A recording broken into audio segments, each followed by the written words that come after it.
আপনি একটু জান না, আমরা তো জার্নালিস্ট করা উচিত না মনে হয়, তাই না? মার কাছে এসে মাসির কথা বলাটা উচিত না, মাসির কাছে এসে মার কথা বলা উচিত না। তো আমরা এখানে এসেছি, যার দাওয়াতে এসেছি, যে আমাদেরকে ইনভাইট করেছে, যে সাহসের কথা দেখেছিলেন না, আমরা তাকে ইন্সপিরেশন দেই, তাই না? কাজে হচ্ছে যে আমাদের এটা আজকে তো সাংবাদিক সম্মেলন ছিল না, প্রশ্ন ছিল না, কয়েকটা ফর্মালিটিসে দূর ছিল।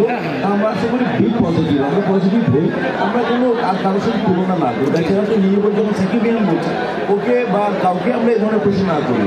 আমার মনে হয় আমরা সবাই পজিটিভ। হ্যাঁ, প্রশ্ন তো শেষ, প্রশ্ন আর তিনটা প্রশ্ন করা যাবে, প্রশ্ন করা যাবে। বলো এই সিনেমায় নিজেকে যুক্ত করার বিষয়টা যদি একটু ক্লিয়ার করতেন, বা গল্পের ধরন কি ধরনের এই সময় এসে। আচ্ছা, আমার বক্তব্যে বলেছি যে যেটা যিনি ডাইরেক্টর, যার 34টা ছবিতে 33টা ছবিতে আমি অভিনয় করেছি।